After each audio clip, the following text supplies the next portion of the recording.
Let's go, Rider Nation. I'm ready. I'm ready. Yeah, here we go. It's a feeling now. Get 'em high, get 'em low, 'cause we're dealing now. Everybody's giving it all they got, 'cause we're ready. Welcome to the Piffles Podcast, your Saskatchewan Roughriders fan podcast. This is going to be the second best Piffles podcast of all time, and I'm calling it right now. I'm not feeling good, so you're going to hear less of me. The only time that we had a better show than what's going to happen today was the one show I missed. So you're welcome, everybody. Have you really only missed one show in our entire existence? Yeah, I was in Edmonton for, I think that was during Grey Cup week in 2018 or whenever it was in Edmonton. I remember doing one. It was me, Steve, Tall Ferlin. Sheldon, and Ferlin. Yeah. In my home office here, or sitting around a mic. How far we've come? I don't know. Fall from grace. A long maybe. way, baby. I don't know. Yeah. But anyway, I'm going to let you guys handle a lot of the stuff here just because I'm feeling a little bit under the weather. But regardless, you got us here with the Piffles Podcast, your Saskatchewan Roughriders fan podcast. My name is Alex. I'm Steve. And as the title says, I'm not mad. I'm just disappointed. You said that a lot last week. Well, I had to laugh, though, because I had that thought independently, too, because being a dad, I say that quite a bit. And I'm looking at that game, I'm like, I can't be mad. But they're better than this. And I felt like just a disappointed father the entire game. I heard that a lot from my mom growing up. You're better than this. That hurts. That stings. Like that's soul crushing. Once you realize what that actually means, like, yeah, that sucks.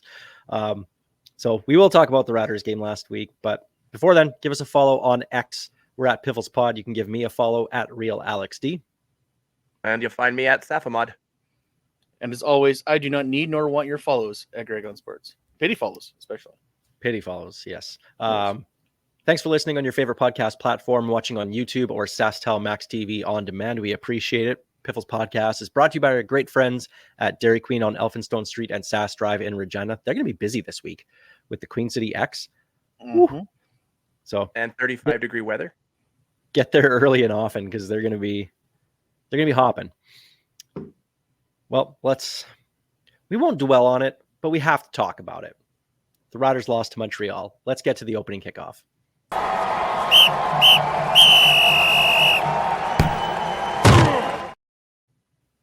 All right. So of course the Riders losing 20-16, dropping the record to 5-2. Let's start with the good, which happened to be the first 30 minutes of the game. Because everything after that just kind of sucked. I really liked Frankie Hickson. I think I'm not alone in saying this. He was absolutely spectacular. What was it? 96 yards in the first half and then crossed the century mark early in the second half. He was unreal. He gives us that different style of running back. We're so used to watching AJ Oled, who just run up the middle. And he's going to hit you every time. But Hickson's the guy that likes to make people miss, and he was making everybody miss when he had to. The O-line was opening up holes bigger than the Red Sea. He was sending a message to the coaching staff going, take me off this roster. I dare you. He was playing possessed. And that was the guy that we knew we re-signed this past offseason when we assumed they were signing one of the big name running backs. But when it became between him and Morrow, they chose him. And this is who we thought we were getting because he played inspired this week. Steve, I'm glad you mentioned it. The O-line, Logan Ferland especially, opening up massive holes. My boy, in that Montreal defense. You were saying that in our chat group. Disappointed that they didn't. Maybe I was mad about that. That they got away from the run game in the second half. Though to be fair, they didn't really have the ball in the second half with Davis Alexander killing the clock in the third quarter. But I'd like to see them going forward, obviously, not forgetting to run the ball because it didn't quite remind me of how Jason Moss used to run our offense because he would just forget it after the first quarter. But obviously Montreal made adjustments. And to me, that was the big thing about this game was the halftime adjustments, the coaching adjustments. Corey Mace simply just got out coached in the second half by Noel Thorpe. And the Montreal defense just did a fantastic job. Riders couldn't really get anything going in the second half, and we saw them get outscored 17-0 to end it. Noel Thorpe is one of those evil genius masterminds when it comes to defense in the CFL. The dude's defense is always top notch, and he's definitely got the talent to run whatever defense he wants. Darnell Sankey had himself a hell of a game too. That guy is playing head and shoulders above what he played last year, and he played very well when he returned last year. And my boy, old Sean Lemon there, like he's not around, but they're not missing him. That's for sure. I had a lot of PTSD flashbacks to the way things were the last couple of years. Like the running game working so well. It was working fantastic. We were getting 6, 7, 8, 9 yards a carry, and then it just disappeared entirely. I don't know why we continue to do this, especially when we came into the second half with a 2-touchdown lead. Why are we not running the ball? But, you know, I'll give Mueller this one. I think they had a game plan and they tried to stick to it, and it almost worked. We were getting close to it at the end. Speaking of Mueller, can we talk about the Spalding's first play of the game going for that reverse pass? Keyshawn Johnson throwing it up. He had his guy open too. Yeah. Yeah. Who was it? Was it MLS? I think so. Yeah. And like almost hit him, like just missed him. It's like, jeez. Yeah, I like that. Especially on the road. I like that kind of a play call to open up a game. But then they just kept marching the ball after that. So sticking with the offense, I thought Keyshawn Johnson just in general had a really good game, to the point where I'm going to ask you guys, with Jareth Stearns not really doing much over the last 4 games or so, should he replace Jareth Stearns in the starting lineup? My question is it just that Shea Patterson doesn't have a relationship with Stearns? Because that one game, he did not get a target at all. It's not that he didn't do anything. He didn't even get a sniff his way. Yet Keyshawn one game in, and Patterson it seemed like he was looking for him because he had a ton of balls thrown his way. I don't know what the answer is. We know Stearns was Mr. Second Down, I think we were calling them for a little bit there. But yeah, he's just kind of disappeared into the woodwork right now. And I think what you're seeing here is Shea Patterson working with the twos to start the season, and he had a lot of working relationship with Keyshawn Johnson, so he has that familiarity with him straight from camp all the way through to, you know, week 3, week 4 when he gets in there. I think that a lot of it is that, but I also think he is maybe just a better receiver on top of it. There's something that isn't clicking between Patterson and Stearns because they haven't had that connection since Patterson took over. And if Keyshawn Johnson can give you that, you throw him in, no question. One other thing I want to bring up about the first half was Anthony Lanier. He was unbelievable yet again. He had one hell of a game, having a sack, pass knockdown, blocked a field goal. He was all over the place. This is the guy that we missed sorely last year because his play last year was not at this level. And whatever the coaching staff is doing this year to have him just kind of explode the way he has, especially over the last couple games with all the injuries on the D-line, he's been nothing short of incredible. Maybe that giant and it doesn't seem to matter where you put him. That giant paycheck that he had last year was probably weighing him down. It doesn't seem to matter where you put him on that defensive line because he replaced the outside guys last week, lit it up, was inside the week before, lit it up. He just seems to be able to perform no matter where he is on that D-line. He's the glue that's holding them together right now. But you can't discount Micah Johnson. Micah Johnson, once again, had a very good game. He was excellent again, yes. That sack that he had late in the fourth quarter to when it looked like Montreal was going to score a touchdown to limit them to a field goal and give the team a chance to win it at the end, that was a huge play for Micah Johnson. So the guy's still making plays. And I mean, you look at our defensive line as a whole, This is now 7 consecutive games they've held the opposition to under 100 yards rushing. They're doing something right. It's coming at the expense of some opening in the defensive backfield, but they're limiting teams. You should win 9 games out of 10 or more holding a team to 20 points. We just couldn't get over the edge. Well, let's flip to the bad. And of course, that's basically the second half. We'll talk about Command Center in just a second. But the defense, when Davis Alexander came out, had absolutely no answer whatsoever.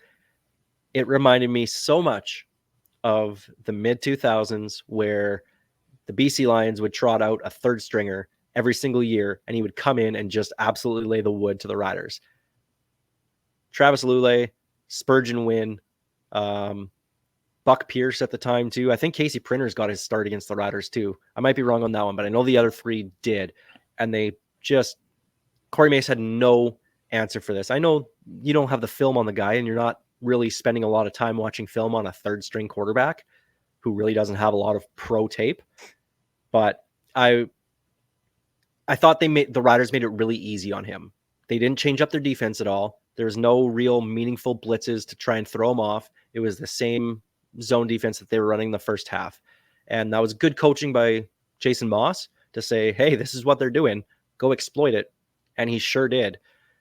But I still believe, though, no matter what, if CJ Revis makes that sack on him on that first drive and doesn't let him slip through and hit Tyson Philpott, the Riders win that game, and they win it going away.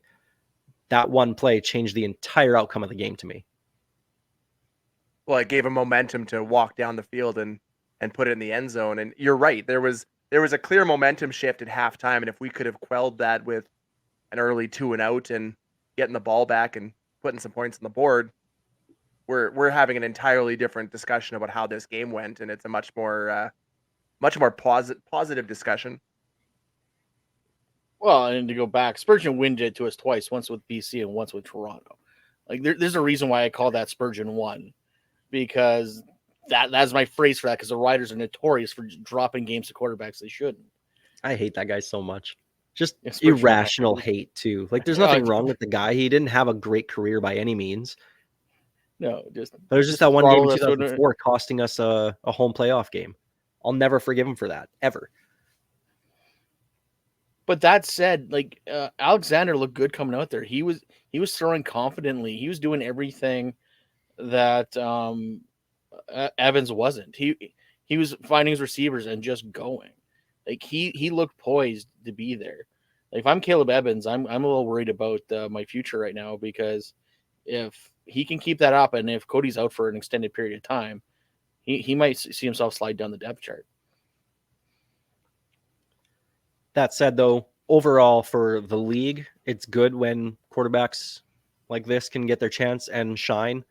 We need good quarterbacks in this league. I've said it before. I believe just in pro football in general that there's a quarterback problem where there's not enough great ones. They're very good, but I think that our expectations are so much higher, and they're all hitting those expectations that nothing outside of, Patrick Mahomes surprises us anymore. That this is just the level of play we're going to get. So when we get another one that comes in and lights it up, Trey Ford, it gets people excited, and that's a good thing for the league. So the more quarterbacks we can have that are good, just don't do it against the Riders. Like, you could have waited another week. They could have done it this week. No.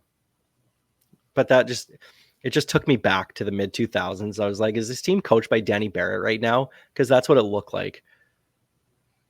But learning curve for Corey Mace and the coaching staff. It is a very young staff. Again, not mad, because in that third quarter, once Montreal started rolling, I just kind of stopped. I'm like, yep, he's going to do it again, and he's going to do it again, and that's going to be the game. And sure enough, that's exactly what happened. And yeah. Like I told you, I drafted the Spergon Wynn tweet right away because I saw it coming. We've all seen this show way too many times. It's just it's number one on the Rider playlist. It's kind of funny in a way. But this team, they did show in the second half that they were the team playing on 5 days rest, 4 days rest, whatever it was. Easy now, McLeod Bethel Thompson. Well, at least now they get a couple extra days to face not McLeod Bethel Thompson, but it looked like a team that got gassed. They were tired in the second half, and it happens. Honestly, it's probably going to happen again next week when they play in Ottawa on Thursday after a Saturday home game, travel across the country. I expect a good first half, and who knows what's going to happen in that second half. But Except that Drew Brown might light us up on that one. It won't be Crum. Maybe it'll be Jeremiah Mazzoli. I don't know. We've been pretty good against first string quarterbacks not named Vernon Adams this year. Touche. Unless Ottawa trades for Justin McInnis, then we're screwed. Receivers, Canadian receivers. Mitch Picton. Just him stepping out of bounds and coming back in on that last catch on third down. I just thought that was a microcosm for that entire second half. You want to know exactly what happened to the Riders in those final 30 minutes? Watch that play. But it is what it is. Again, not mad about it. Disappointed because I did expect them to win this game. Felt they should have won this game. I'm a little disappointed that Lothar didn't get his third bar for 3 bar. Yeah, we haven't talked about Lothar yet. The 57 yarder. No CFL kicker should get flack for hitting the bar on a 57 yarder. Oh no, that's a tough kick. That's a tough. And kick. we lost yards the previous play too. Like if we didn't lose those couple yards, you probably would have had that. And the 53 yarder, he had the leg on it. That ball was like halfway up the field goal post. Like he hit the crap out of that ball. He wasn't doinking it off the crossbar again. No. No, that 53 yarder would have went in from 57 because he had all the leg on that one. Yeah. I would have went in from 6. Yeah. But it is what it is. Luckily, there was no injuries in that game, at least serious ones that we know about right now on Monday night when we record this. All the little minor things, guys came back in the game and played after. So nothing on the injury report, which is good. But we got to talk about the offense here going forward. With Frankie Hickson having the game that he had, is there a running back controversy in Saskatchewan? Because I've seen a lot of comments saying Hickson should be the starter. Ouellette should get, I've seen idiots say that he should get cut. That ain't going to happen. But is there a controversy? Simone Lawrence actually tweeted me and said that Frankie Hickson fits our offense way better than AJ Ouellette. So should there be some sort of running back controversy here in Saskatchewan? It's a combination of is there or should there be? Is there? Absolutely not. We know AJ Ouellette's going to be starting as soon as he's healthy. There's no question out there. The hope is that they do a Thunder and Lightning 2-back set, but I don't see how they get Hickson on the roster. Should there be? The performance speaks for itself. They played differently with Hickson behind center. There was just something different about that O-line with Hickson back there in the backfield. I feel like they knew that if they opened up holes, he would rush through them and make somebody miss. There hasn't been that confidence, I don't think, from Ouellette yet. Honestly, the simplest solution, you take Rakovic off the roster, you put Hickson on, and you have a Joe run those fullback sets because you have him running fullback sets anyway. Because Rakovic, yes, he's listed as a fullback, but he's smaller than Ouellette.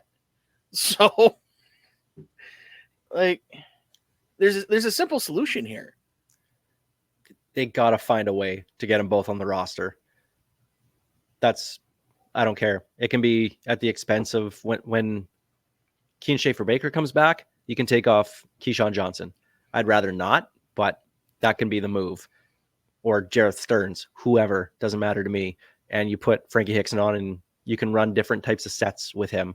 So I'm really curious to see this week in practice what the team does, what Mark Mueller has drawn up for Edmonton's defense this upcoming Saturday. But they have to find a way to get Frankie Hickson on the roster. This can't be just another, Keith Toston game where he goes off and you never see him again. I know Stevie'd be pretty upset at that. So it just blows my mind with the depth they have, especially a Canadian receiver, that we're rotating a Stearns or a Johnson. I'm not saying they're terrible receiver. No, but not at all. when you can have a more fluid running game with two running backs, who cares? Like, you can't tell me Keyshawn Johnson is much better than a KSB when he's healthy, or yes, he's probably better than Picton or maybe even Joe, but they're not getting the ball that many times anyway. So for those 2 catches or 3 balls thrown their way, I think you can make do. Well, to me, the obvious decision or the easy option is to take Ratkovich off the roster, put Hickson on, and use Joe as more of your blocking. He's a blocking tight end already. Give him more blocking assignment. He's shown he can do it quite successfully where he is. So what Greg just said. Yeah, I was gonna say what I just said like 5 minutes ago. You're not even probably. listening. I tune Greg out more often than I should. Fair enough. Not as often as I should. So what you're saying was I was right. I was waiting for that. So that is the terrible option. That's the one they shouldn't do. One more thing about that game, and this goes to Shea Patterson and his 4 games that he started so far. 2-2 in those games has shown some flashes. He's shown that he can be a quarterback in the CFL.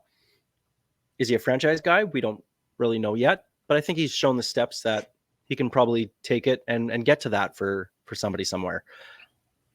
But the offense needs to start finishing drives. Too many times we're just settling for 3, even if they're long field goals.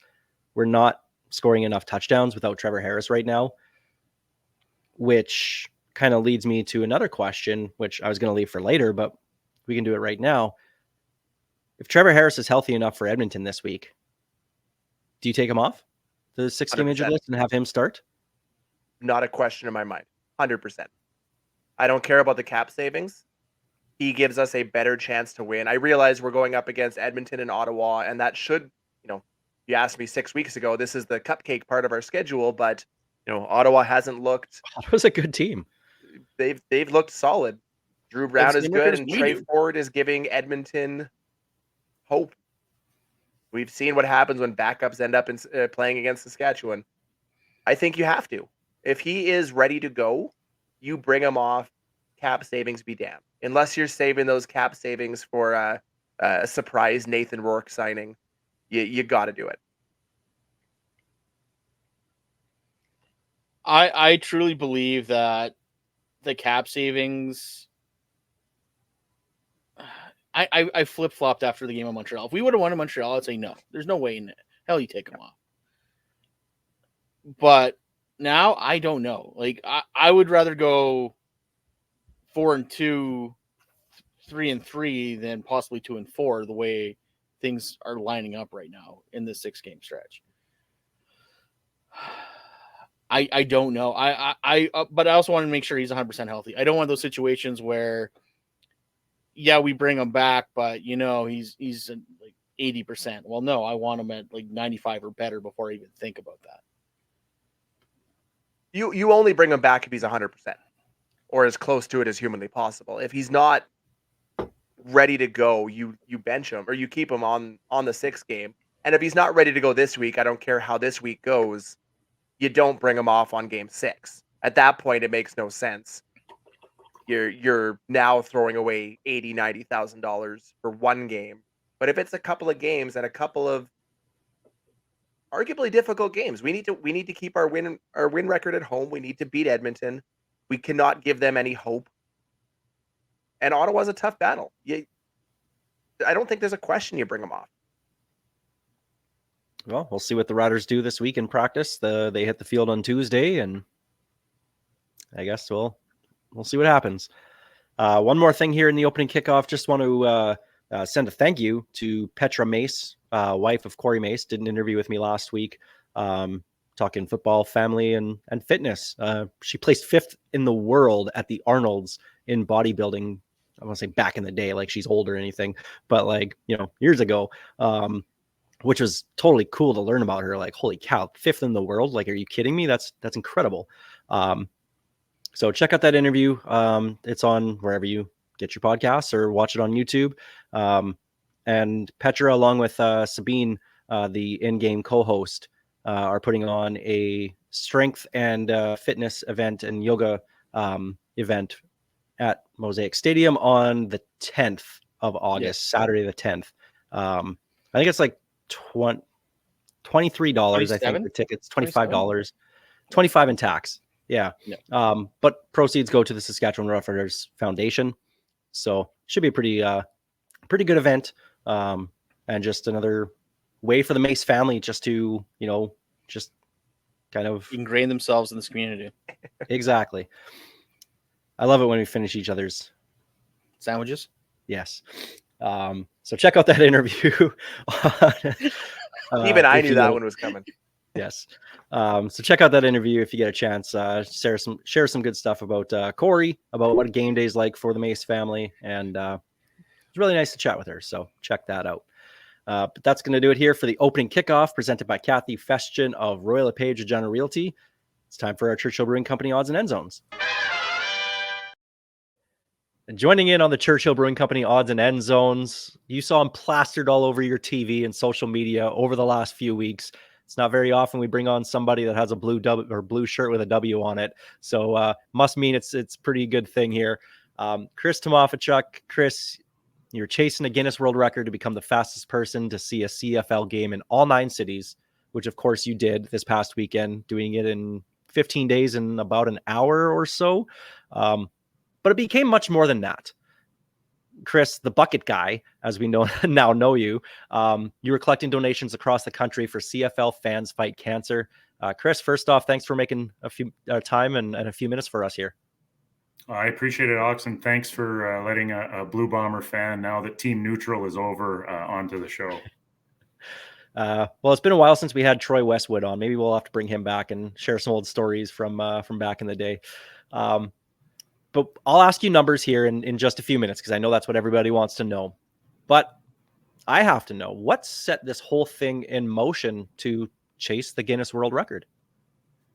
Yeah, really, I got to give the credit to Bobby Dubois, who's the current record holder, BC Lions fan. He did it a year ago, and I heard about the story, and I thought, 2 of the things I love to do is travel across Canada and go to Canadian Football League games. So why not combine the two and see if it's possible to do it this year. So when the league set the schedule in January, February timeframe, I scoured it for opportunities that, could this be possible? And there were a couple windows, and the one for these 2 weeks in July, I decided, we're going to put the logistics together and give it a shot. And, we hoped to beat him.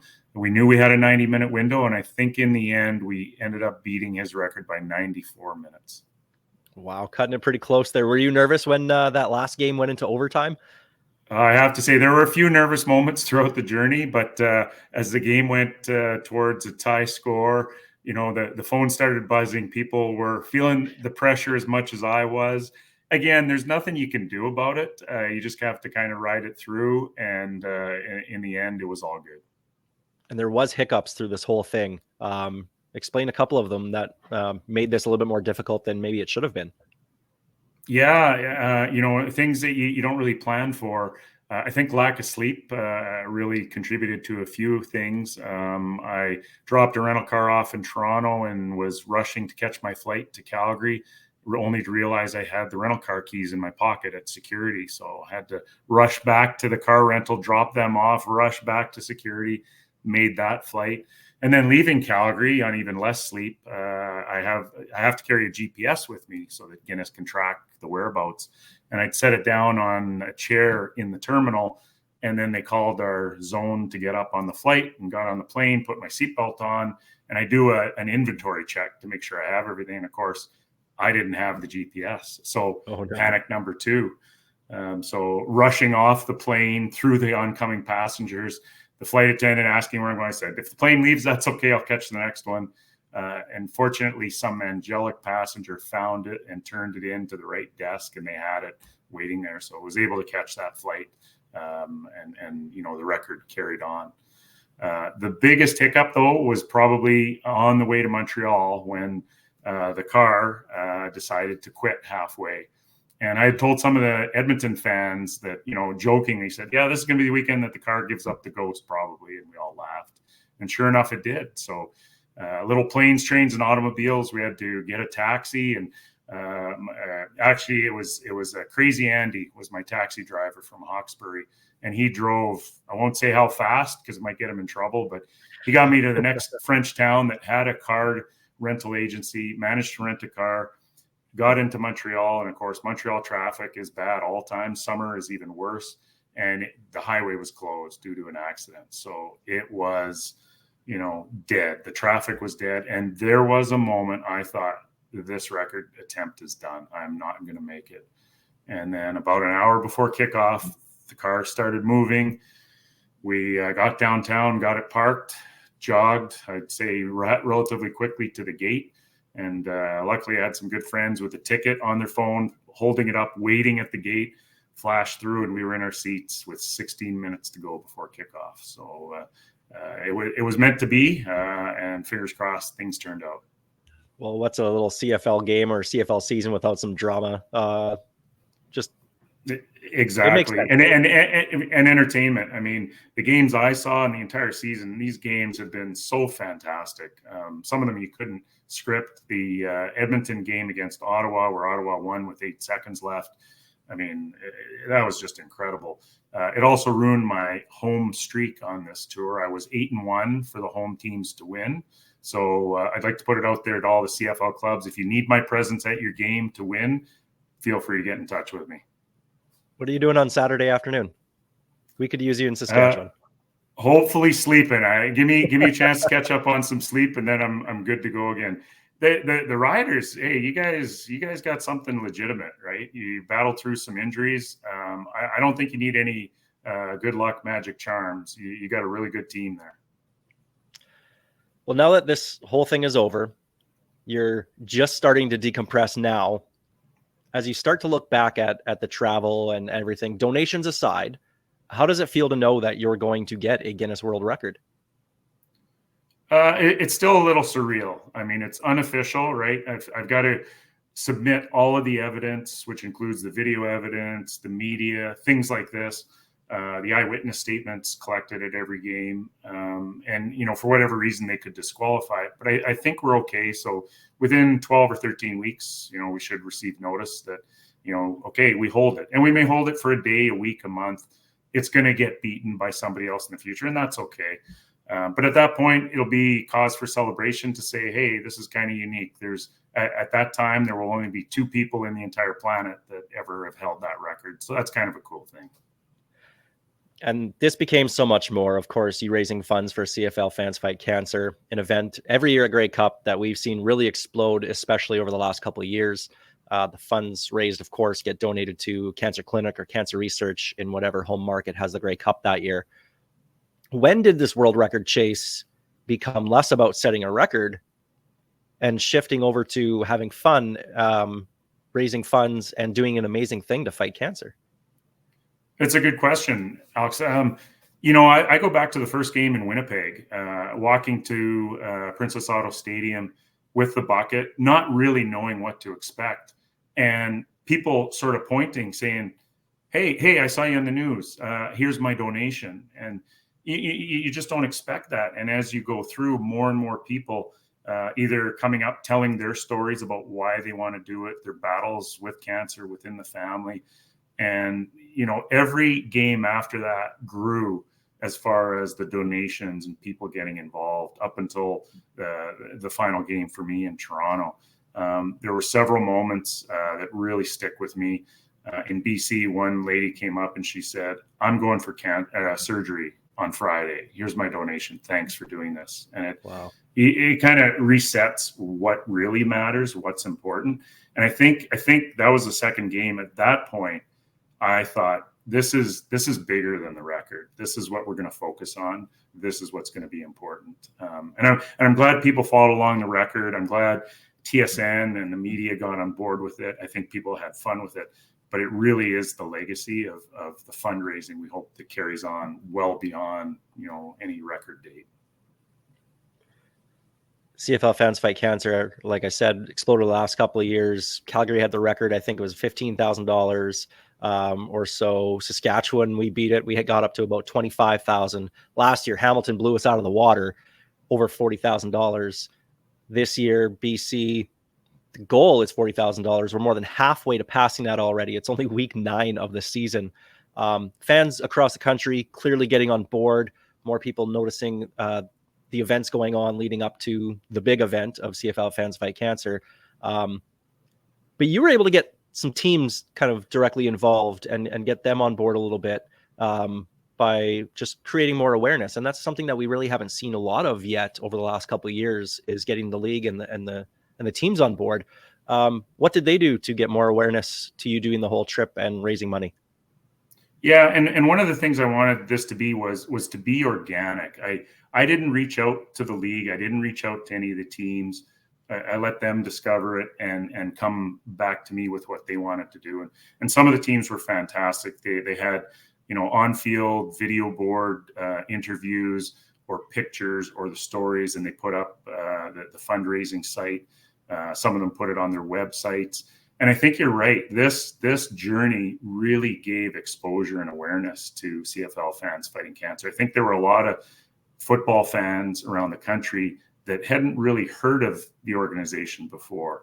And if that's the legacy that comes out of this, that people know there's something that they can be a part of, they can have smaller fundraisers, then that's really what we want, right? We've seen the trivia nights, we've seen the taco nights, we've seen golf tournaments.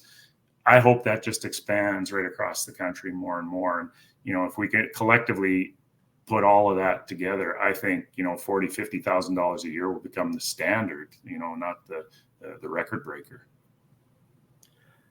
Okay.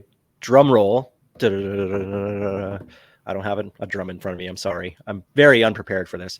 But what everyone's been waiting for, I know you posted a total of where we're at for CFL Fans Fight Cancer already, but that's not, just to be clear, that's not the number that you raised. Where are we at now in total for CFL Fans Fight Cancer, and how much was in the bucket guys bucket at the end of the whole trip? Yeah, so this is going to be, world breaking news, because that number has not been released anywhere else. It's right here on Piffles podcast. Overall, we're over $26,000, and that's all of the events that I spoke about previously. It's so impressive this early in the season. But what I found really impressive was people stuffing the bucket with money out of their wallets, out of their purses, kids coming up, putting coins in. It was whatever people had on them. And who carries cash these days, right? I thought, we might get a couple bucks, but people had money. And it makes you so proud and happy. It took us a while to sort of unfold the bills and count the coins and put everything together. And I'm just dragging this out for excitement, right, for the number. But yeah, we were, and I forget the exact number, but I believe it was $7,114 in cash. Wow. And that I thought I would get $20 or $30 at each stop, and we'd combine that and we'd have a donation at the end. So really thank you to everybody. Rider Nation, you guys really hit it out of the ballpark, and every team did, with the exception to Montreal. And the only reason is because they only had 16 minutes to find the bucket before kickoff, where I was at the game earlier for others. But I also know a lot of them were able to donate online, so everybody has stepped up to it. The number just blew me away, and it's a proverbial drop in the bucket of cancer research. But hey, this is us. This isn't corporate. This isn't the league. These are CFL fans putting their own money in what are probably tough economic times all around, right? Without question. A lot of them, they didn't even ask which cancer research center it was going to. They just knew it was going to a good cause. So thank you again to everybody that supported and donated. I love my family, but there's no better family in the world than the CFL family. And I'm sure you learned that even more over the last couple of weeks. I saw that in droves, and anybody that was around me at those games saw it as well. And I think they were taken aback at just how generous everybody is. Well, Chris, what you did was incredible. And I know you're going to pass off every single accolade to other people. But as someone who has lost loved ones to cancer, I have to say thank you. You did an amazing job, and you deserve absolutely everything that comes your way. Thank you for doing this, spending a few minutes with us here on the Piffles podcast. And I can't wait to see you next month in Ottawa. Appreciate it. Looking forward to it. And hey, I'm just the guy that holds the bucket. Everybody else makes it happen. See, I know you do that. Chris, take care. All right. Thanks, Alex. I love that. Over 7,000. Who carries cash nowadays? And over $7,000 raised by Chris Tymofichuk. Unbelievable stuff for CFL Fans Fight Cancer. The links on our social medias. If you want to donate as well too. They're over $26,000 already. The goal is $40,000. So they're going to blow that out of the water here at Grey Cup in BC this year. So unbelievable stuff by the CFL family to raise money to fight cancer. It's amazing to see how far that event has come over especially the last 2-3 seasons, where, now it's a 12-month long event, and like what Chris did was phenomenal. And the fact that it got attention all across the CFL, news, media, everybody was on it. I love the Argos giving him the Jersey. Fight Cancer jersey. That was a nice touch to finish it off. But congrats to Chris on getting the record, and congrats to CFL Fans Fight Cancer for throwing another 7,000 plus into their pot, plus whatever he raised from people who saw the sign and did the QR code and threw money in there too, because there was more of that. Well, that's the nice thing about the CFL Fans Fights Cancer event, has it's grown over the last couple of seasons. Like even this past year for this Stadnik Open, like last year it was $700. It was the first year that it was officially done as a fundraiser for the CFL Fans Fight Cancer. This year was over $2,600. Like the amount people are opening their wallets for this thing is just awesome. I love it. So we'll keep following CFL Fans Fight Cancer and more events down the road here, and of course we'll be talking about it leading up into Grey Cup. So back to stuff on the field. We got to talk Nathan Rourke, waived by the Giants, is going to visit the Atlanta Falcons. I have thoughts on this, but I'll let you guys go first. Should he just say, forget it, I'm not going to get a legitimate chance in the NFL, I'm getting shafted? Like, should I just come back up to the CFL and play for, well, whoever I feel like, which judging by his interview with I forget who it was, Dave Naylor maybe, BC? Long answer, yes. Short answer, no with a but. He needs to get the NFL out of his system. He doesn't want to come back up here wondering if he'll ever get back down there.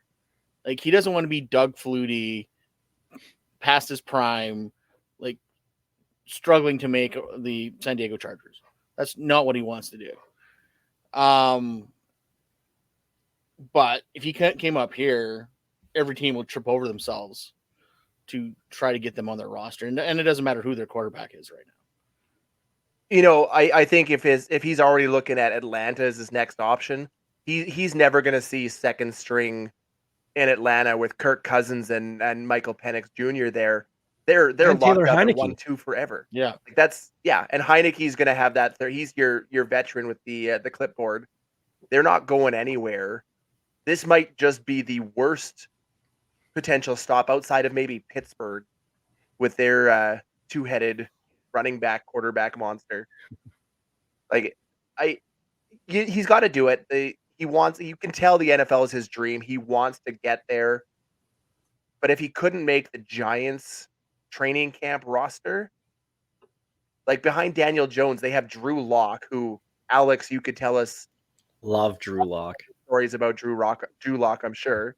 Yeah. And Tommy DeVito, whose claim to fame is his Italian heritage and his run last year. Like, there's not a guy there that he should be as worried about as Atlanta. So I think it's coming to an end. There's not going to be a lot more kicks at the can for him. but we're not going to see him this year. It'll be a 2025 training camp. He'll be back up in Canada if it ever happens. Yeah, but here's the thing. He's making it sound like he wants to return to BC, which I get, but BC's a decent team. BC has a good shot at making the Grey Cup this year. What, like I always say, Vernon Adams is one of the most disrespected men in this league. Could you imagine that?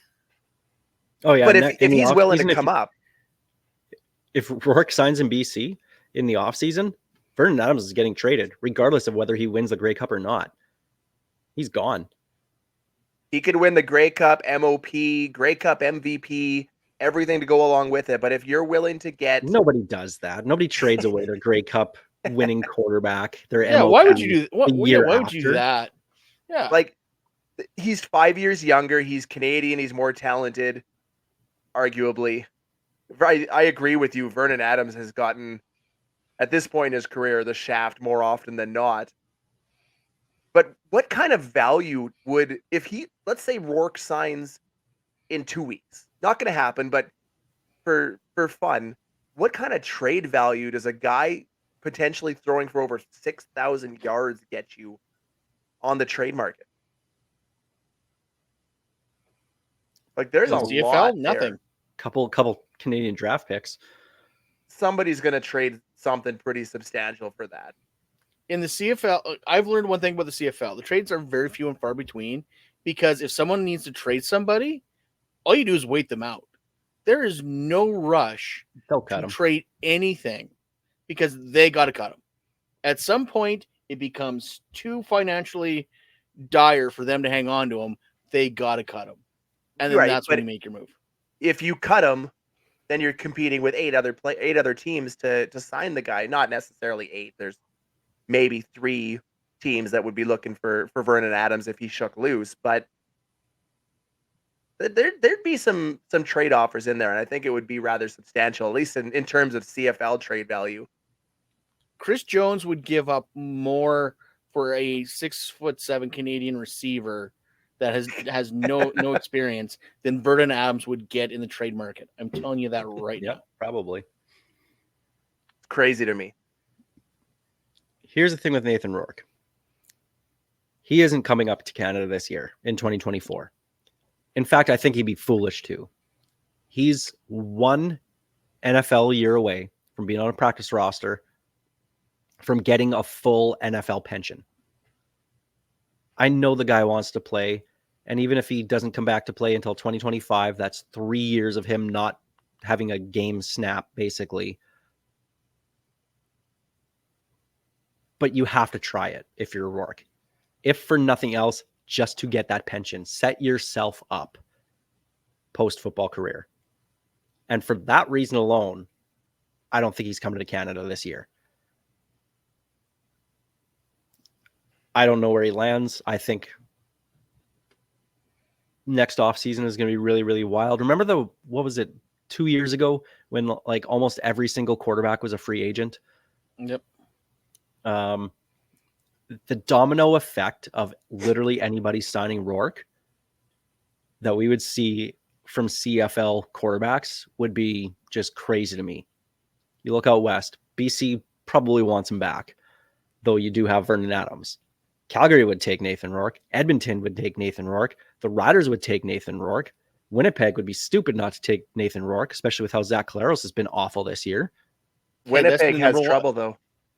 They've got guaranteed money locked up with Zach Collaros for next season, so they may not have the money for it. Well, they just let more people on the defense go. Yeah, I'd like to point out Zach Collaros is the number 1 player in the CFL. Who has just as many touchdown passes as Trey Ford this year. Ottawa, I think they like what they have with Drew Brown, but I would play this year out and see how it is. Toronto right now, yeah, they would take Nathan Rourke in a heartbeat. Honestly, if I'm Toronto, if I'm MLSE, I'm eating whatever money it costs to cut Chad Kelly, and I'm throwing it all at Nathan Rourke. I'm going to his agent and I'm saying, we'll give you a blank check. Like, we need this. They need some sort of good PR in Toronto at the quarterback situation. And Like the next month is going to be interesting in Toronto with their quarterbacks. With Chad Kelly due to come back against the Riders on August 22nd. Like they're the team that probably needs him the most. I've But- seen way more of Arbuckle play than I want to. I'm just putting that out there right He now. was too. awful. Oh my goodness. That was Winnipeg and Toronto.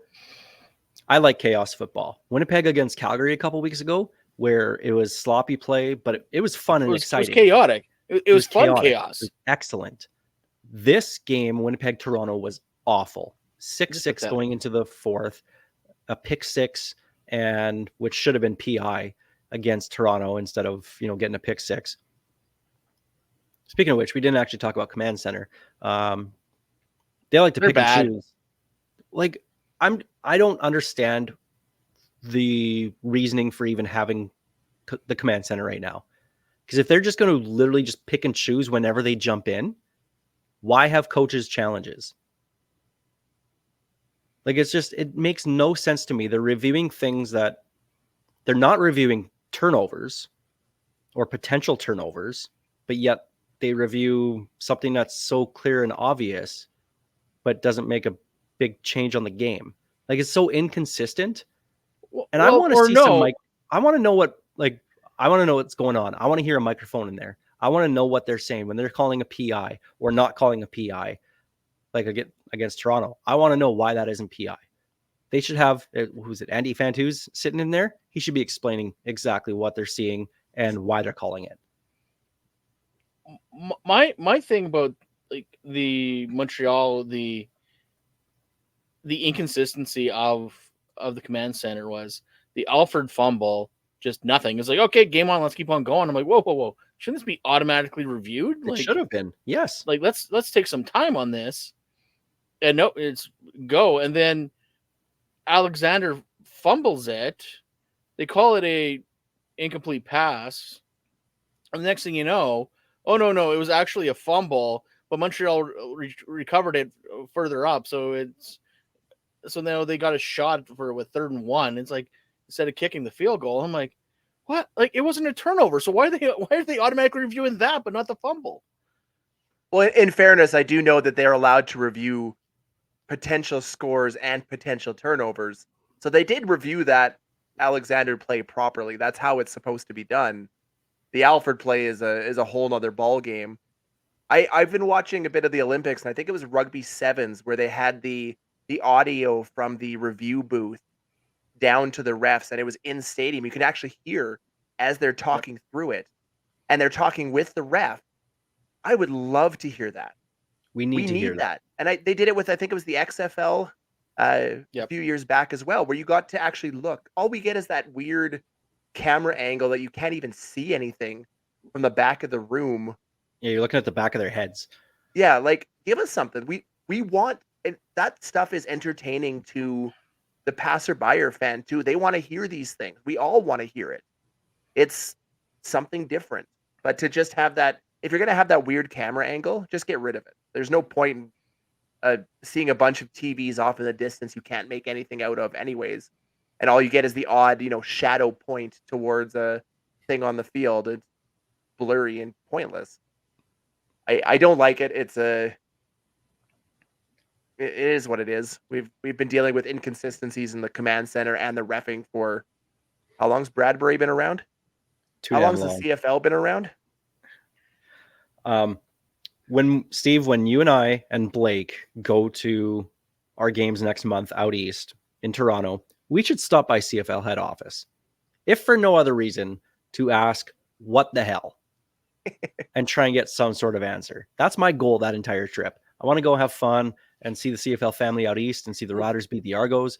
But I want to go there and go into the CFL office and say, what the hell?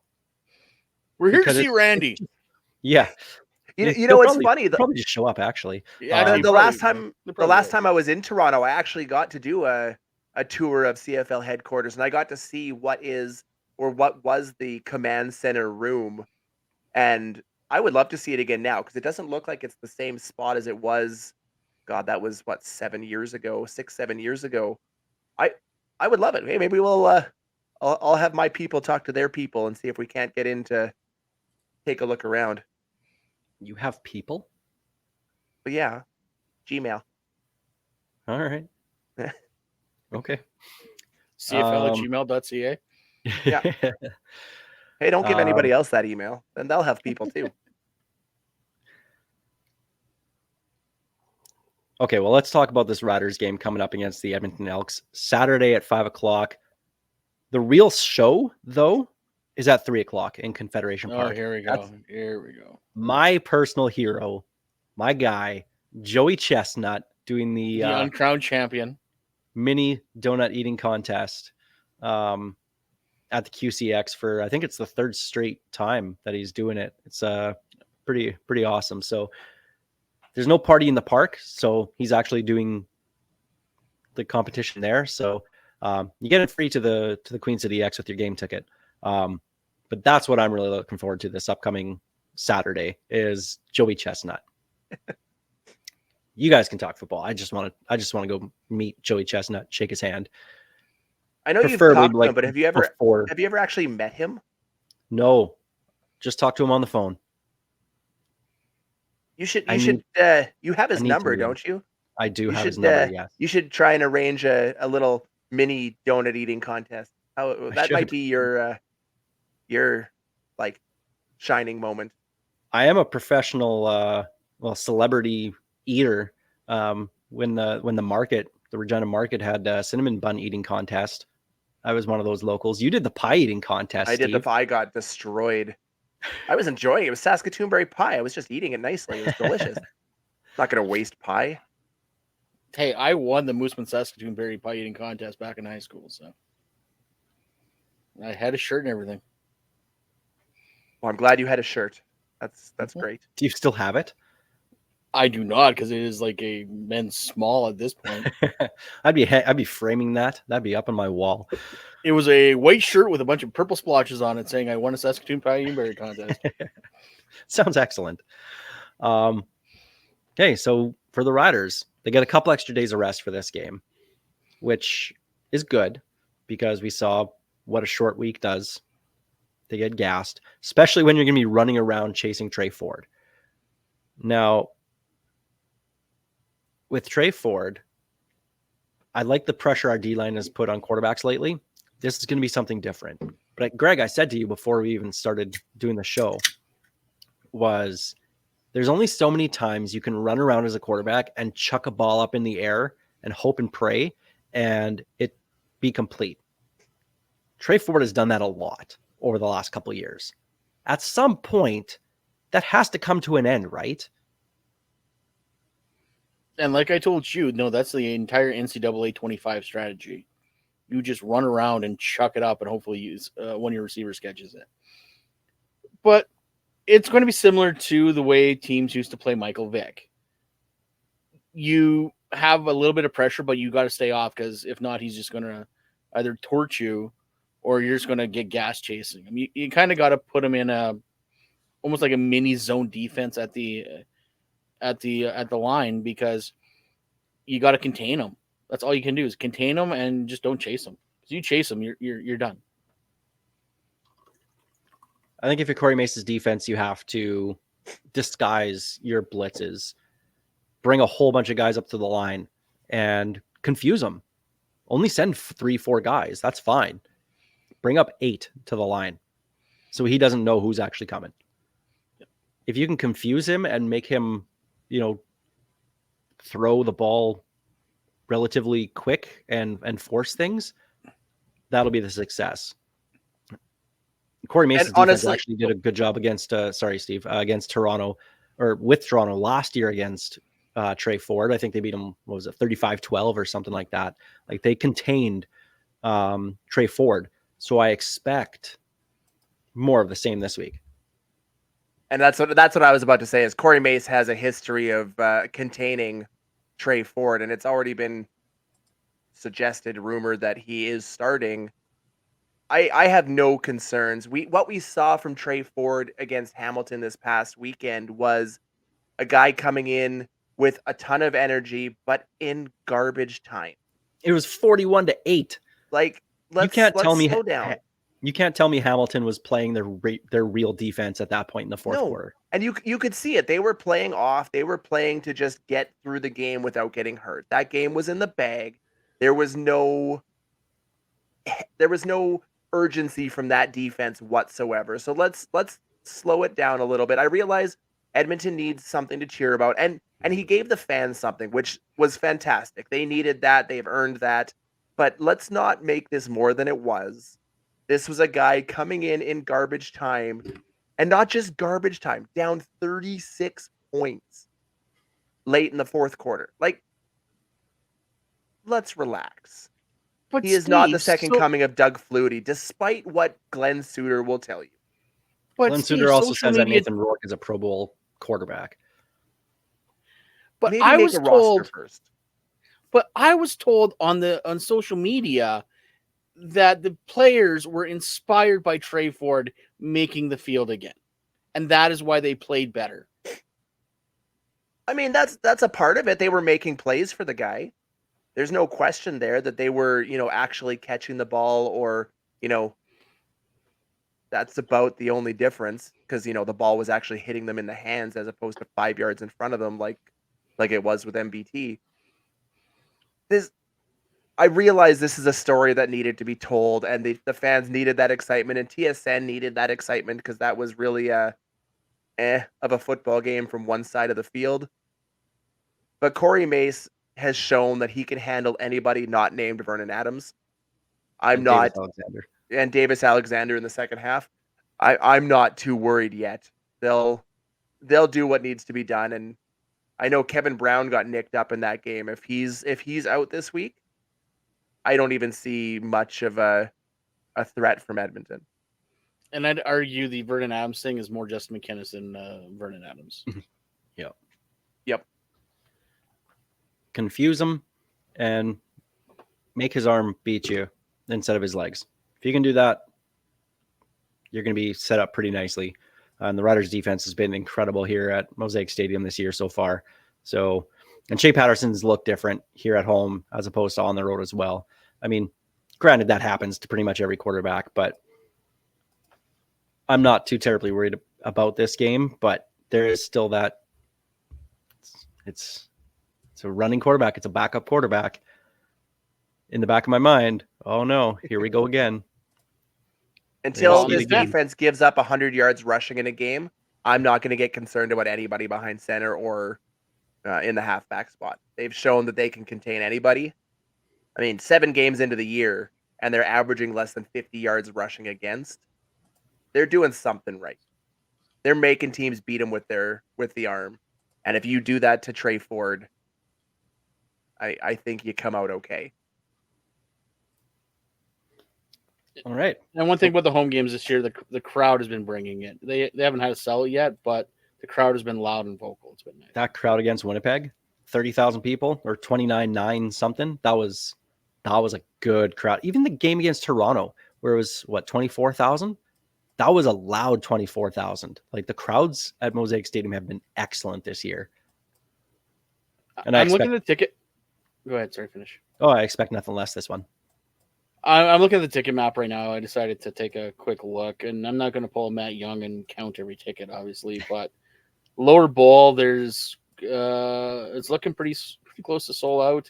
You actually got one section is completely sold out. Got so it should be pretty good. So, but there's still plenty of tickets available, obviously, in the upper bowl and in the corners. And with this being a game where fans get into the exhibition for free, you may see some, you may see a decent number of Sunday walk-ups if the weather holds out. I think we'll have. They show up Sunday, they're late though. Yeah, they better show up on Saturday. Why do I keep saying Sunday? Okay, well, let's make our picks this week. It's time for Piffles Picks. Oh crap! I'm not ready for I got it. Piffles Picks. Well, folks, when you're right 52% of the time, you're wrong 48% of the time. It's too busy looking at the seat map, and then you went to it, and I wasn't ready. Yeah, sorry. And then we both hit it at the same time, so it canceled each other out. I like when you guys cancel each other out. I need you guys to do that a bunch this week so I can try and make a comeback in the pick'em because I am doing horrible. You're 12-20. Yeah. Greg and I are both 15 and 17, so it's not wrong 48% of the time. It's wrong 52% of the time. So it's We're I am slowly the crawling our Winnipeg- way out. yeah, I am the Winnipeg Blue Bombers of pick'em this year. get the odd one, Yeah. suck the rest. Yep. All right, well, let's start with Winnipeg. They're at home to the BC Lions this week. BC coming off a bye. I got to go and guess it's BC by 6. I'm gonna go 7.5. Winnipeg gets the most overblown home advantage I've ever seen. They're not favored, are we? They're not favored, but they're only 3.5-point underdogs. Give me BC all day. Yep, I'll take BC for sure. Yeah, BC easily is going to clear that 3.5. Montreal at Hamilton. I'm guessing Montreal by 5.5. I'm gonna go 4.5 on that one. 3.5. I don't care who's at quarterback. I'm taking Montreal on that one. Although Hamilton, like Bo Levi Mitchell, has turned back the clock. He's looking old. Bo looks like young Bo. He's having a phenomenal season, but I still don't trust their defense. I'm gonna take Hamilton. See, You're I giving me thought 4 points. I thought I was going to buck the trend and take Hamilton just to mix things up, and then Steve took him, and now I don't trust it. Good call. Congratulations, Uh, Montreal, on your victory. Yeah, exactly. Congratulations, Montreal. I am in your camp on this one. All right, now we got the Riders and Edmonton on Saturday. Saturday, Steve, not Sunday. Well, now that it's Saturday, Riders by 6.5. I'll say 4.5. 4.5. Yep, That's give me the the trade Riders. Ford effect. Yep. In some places, actually, the Riders have jumped up to 5.5. But yes, 4.5. I am also taking the Riders. Yeah, Riders. All right, and finally, Toronto at Calgary. That one's on Sunday, Steve. Toronto That's the and Sunday. Calgary. I'm going to guess that it's Calgary by 2.5. Out of the gate. Damn. I was gonna say Toronto by 1.5. So This one actually Yeah, surprised I me. I would've been didn't way think Calgary would be favored, but yeah, Jake Mayer was awful. Jake last week, getting blown out by Ottawa. What was it, 33-6? but Garfield's biggest owner win sucks. in Ottawa history. He's been so good at home though, and Toronto doesn't do anything for me. Especially if they're giving the ball to Nick Arbuckle. I don't want to take him, but I think Calgary wins this one. Do you And they remember when cover. Nick Arbuckle used to be the guy? He used to be the next guy that everybody thought was going to be the big Backup deal. quarterback and- who beat the Riders. Yep. That's a long list. Give me Toronto on this one. I think Jake Mayer is a bum. Garfield owner may hate Mondays, but he's going to hate Sundays as well. I think Calgary takes this. All right. Well, don't trust us for your betting plans because, as we've proven this year, we're not very good. But we'll leave it there. Those are our picks for this week. And this has been the Piffles Podcast, of course, brought to you by our great friends at Dairy Queen on Elephantstone Street and Sass Drive in Regina. Special thanks, of course, to Kathy Festian of Royal LePage Regina Realty and Churchill Brewing Company for their support making the show possible. Thanks for listening wherever you get your podcasts. Thanks for watching on SaskTel Max TV on demand or on YouTube. This is Ghost Behind Your Mind by Tyler Gilbert.